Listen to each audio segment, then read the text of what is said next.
Greetings everybody and welcome back to the arcade. As promised, this episode will be a game review. Now last episode was the pilot episode, which featured the kickoff tour of Arcade Hollywood. Many thanks for everybody that watched, and I'm looking forward to adding more content. Today's game review is Atari's Asteroids. So let's get to it. As you can see, I have pulled it from its corner spot so I can give you a better look. So let's take a little bit of a look at the side art. It's got the asteroid spaceship printed on the side with some explosions and a field of asteroids in the side art. This cabinet is the same cabinet that they made Lunar Lander in, and because Asteroids was so popular back in 1979, some of the asteroids were actually released in Lunar Lander cabinets just because this game was just a huge runaway hit for Atari. This game was released by Atari in 1979. The game was programmed by Ed Logg and conceived by Lyle Rains. It uses a black and white vector monitor, and I added this to my collection in the spring of 2002. Okay, this is the back door of the Asteroids. A lot of times you will see you can enter the back door with a key. This one, it does not work. The lock was busted, so I think you collectors will agree that a lot of these games the doors have been put back on with screws, so most of my games have that. So that is the best key you can get. So let's take a look at the inside of Asteroids. So, all right, now that the back door is off, let's take a look inside the Asteroids game.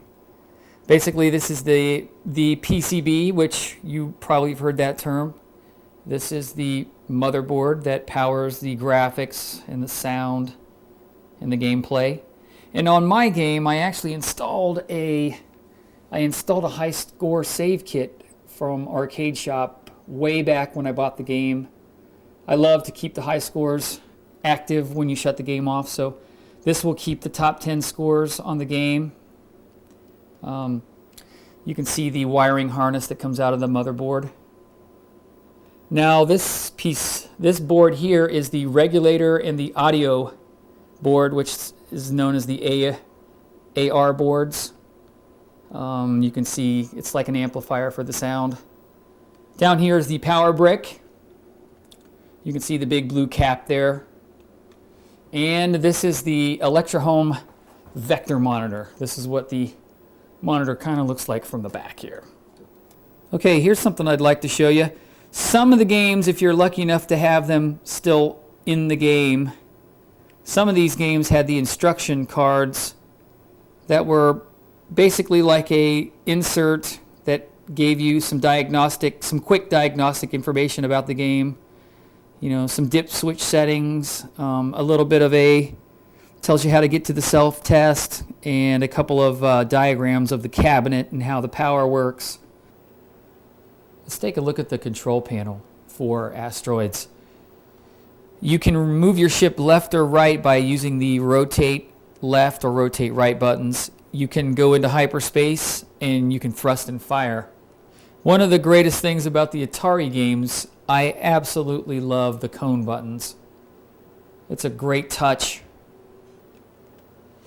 Okay, let's take a look at the monitor bezel, which actually reveals some strategy and scoring of the game. So at the bottom part of the bezel, it gives you some strategy tips. It says, destroy rocks and saucers for points, avoid being destroyed by the rocks or the saucers. And then if you peek over here, you see the point designations 20 points for the big rocks, 50 for the medium size, 100 points for the small rocks, 200 for the larger saucer, and 1,000 points for the small saucer.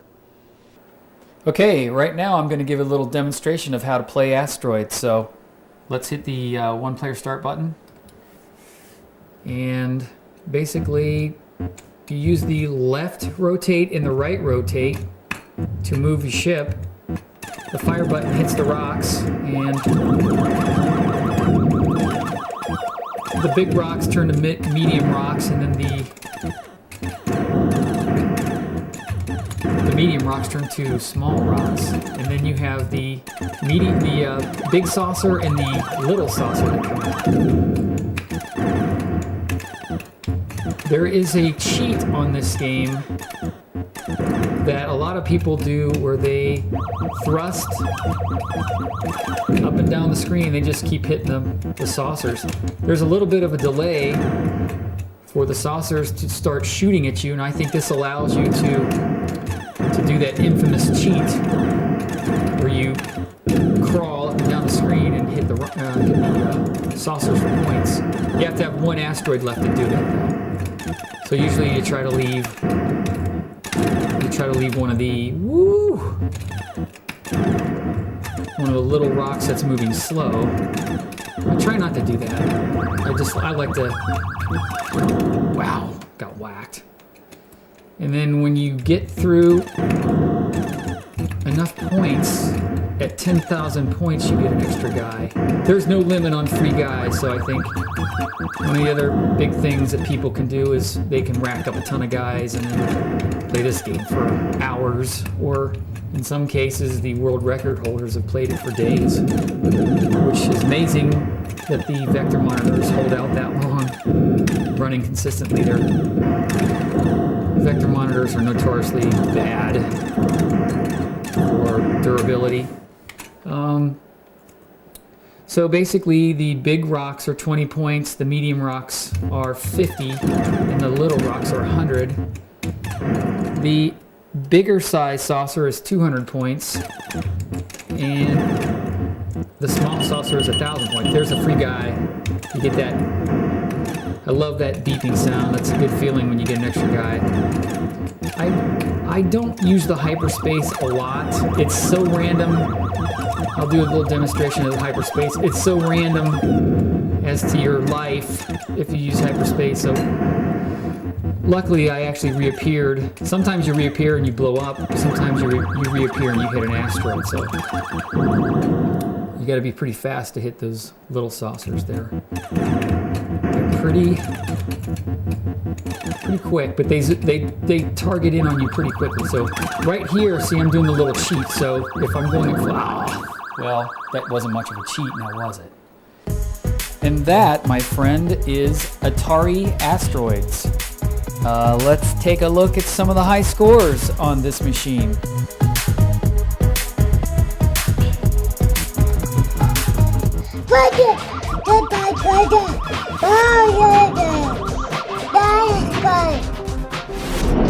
All right. This wraps up another episode of Arcade Hollywood. I would like to thank you for watching, and you can check me out on Twitter, Arcade Hollywood, at Hollywood Arcade, or you can check me out on Facebook and Google+. You can email me at discohollywood1@gmail.com. And in future installments, we will be reviewing Baywatch Pinball, Daytona USA, and we will definitely be taking some road trips. So I will see you next time.